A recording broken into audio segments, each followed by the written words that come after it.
परिवहन मंत्री अनिल विज कल गुरुग्राम के दौरे पर थे। इस दौरान उन्होंने गुड़गांव बस अड्डे का भी निरीक्षण किया और खुद ही अपनी सरकार की पोल खोल दी। विज ने खुलकर कहा कि जिस मिलेनियम सिटी का पूरे विश्व में नाम है, उसका बस स्टैंड इस हाल में होगा, ये देखकर उन्हें खुद निराशा हुई है। विज तो यहाँ तक कह गए कि गुरुग्राम में तो बस स्टैंड है ही नहीं, यहाँ तो खुले में ही बसें खड़ी होती हैं।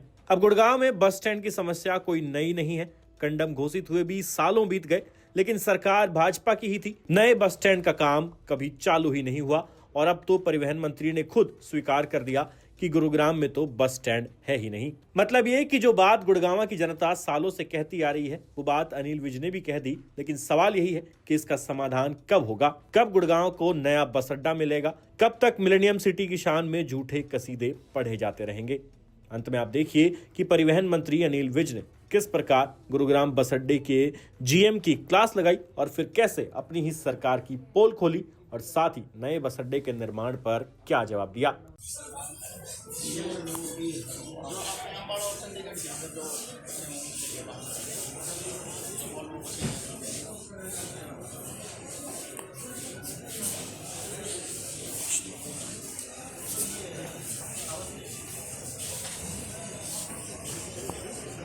मंत्री जी प्लान पानी की सुविधा का देख लो सर।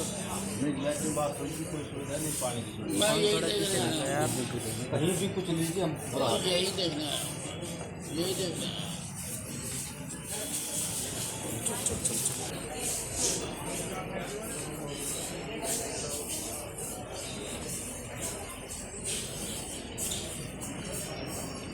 ये कहाँ स्टाफ यहाँ का ये सारा सर अभी एडवांस सिस्टम हमारी जो ऑनलाइन मशीन है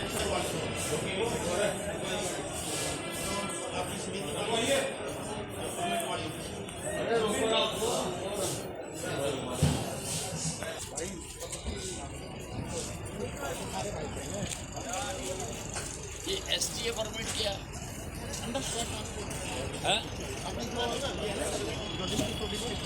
RTO का परमिट देता है। अच्छा, प्राइवेट। क्या टाइम था इस बस का? ये कहाँ जा रही है? अब क्या टाइम होगा? और सरकारी का क्या टाइम है? सरकारी का क्या टाइम है? ड्राइवर हो तुम? लाइसेंस है तुम्हारे पास? देखिए वाला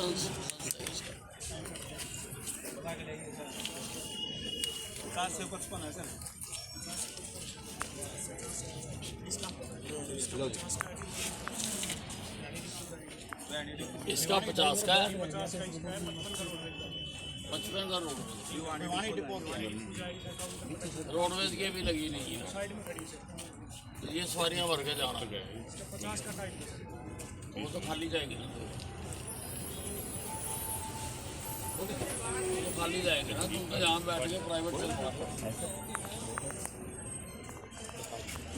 जब तुम अपनी सरकारी बसों के आगे आगे इसको चढ़ाओगे तो फिर तो ये सवारियां तो यही उठाएंगे।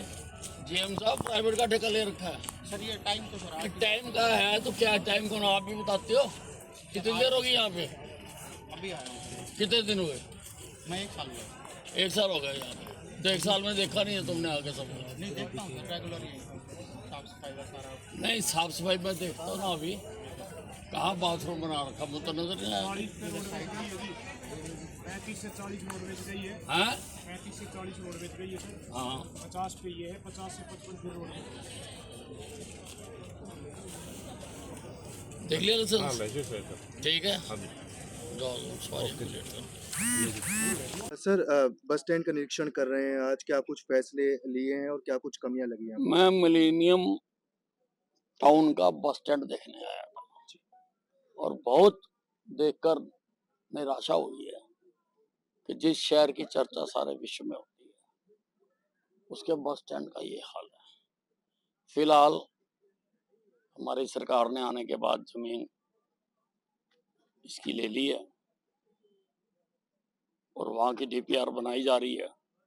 जल्दी वहाँ पर काम शुरू होगा, लेकिन पूरा होने में समय लगेगा। तब तक इसी जगह पर लोगों को सारी सुविधाएं मिले, यहाँ पर साफ सफाई हो, पीने का पानी मिले, जो यहाँ पर कंटेनर हैं वहां पर अप्रूव्ड खाने की चीजें मिले, ताकि लोग बीमारियां लेके ना जाएं, धूल ना उड़े यहाँ पर। और लोगों के खड़े होने के लिए अगर कोई और भी इंतजाम कर रहा है, कुछ और बनाना है, कुछ और शेड करनी है, तो जीएम साहब मुझे भेजेंगे ये कि यहाँ पर क्या क्या अभी किया जा सकता है, ताकि लोगों की सुविधा के लिए ये जो भी यहाँ किया जा सकता है वो किया जाए। सर, अतिक्रमण का हाल देखने को मिल रहा है, बस स्टैंड के बाहर ही दुगना अतिक्रमण हो मैंने चुका है। एसएचओ को कह दिया कि बस स्टैंड के बाहर अगर तेरे को कोई बस खड़ी मिले तो उसको खींच के थाने ले जाइए, किसी की भी हो। रात के समय यहाँ पे महिला टॉयलेट सब बंद हो जाते हैं, कोई महिला आ जाए या यात्री कोई आ जाए नहीं तो नहीं, बहुत दिक्कत कोई होती है। जब तक बस स्टैंड चल रहा है कोई टॉयलेट बंद नहीं हो सकता, पीने का पानी बंद नहीं हो सकता। ये जो मूलभूत चीजें हैं वो सारे सवारियों को मिले, इसका हम सारे हरियाणा में ही कर रहे हैं इसको। तो यहाँ का क्योंकि अब ये तो यहाँ तो है ही नहीं बस स्टैंड नाम की चीज ही नहीं है, ये तो ओपन में खड़ी हैं बसें। थोड़ा बहुत इन्होंने शेड शूट डाले हैं तो उसमें भी बेंच बुंच और लगाएं और लोग बैठ सकें, पंखे लगाएं, जो जो चीजें जरूरी हैं। अभी तो मौसम नहीं है, लेकिन आने वाले मौसम के लिए भी हमको तैयारी करके रखनी है। सर, बस स्टैंड की जो हालत है, कंडम घोषित कर दिया गया था कई साल पहले ही। अब लोग जो है गुरुग्राम के इंतजार कर रहे हैं नए बस स्टैंड के लिए, कब तक बन के तैयार हो जाएगा और नहीं, क्या मैंने कुछ बताया ना कि जगह ले ली गई है और उसकी डीपीआर बन रही है।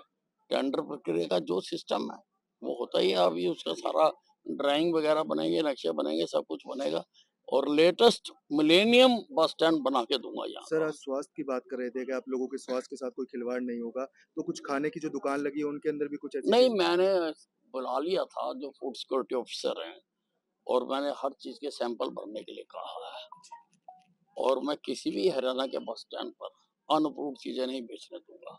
और आगे के लिए अब हमने नीति बनाई है, अभी हम बात कर रहे हैं हरियाणा टूरिज्म से कि सभी जगह पर हरियाणा टूरिज्म अगर मुहैया करा सके हमारे सभी बस अड्डों पर खाने पीने का सामान, ताकि लोगों को स्टैंडर्ड की और अच्छी चीज मिले।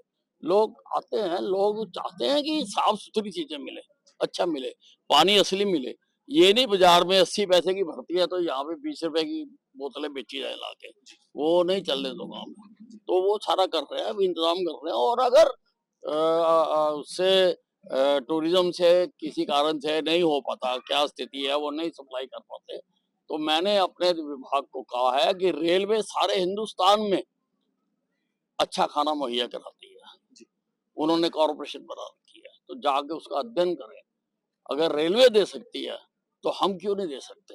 हम भी अपने बस अड्डों पर यात्रियों को, स्टाफ भी जो सारा दिन चलाता है उसने भी रोटी तो खानी है, तो सारों के लिए मैं व्यवस्था कर रहा हूँ। बहुत बहुत धन्यवाद।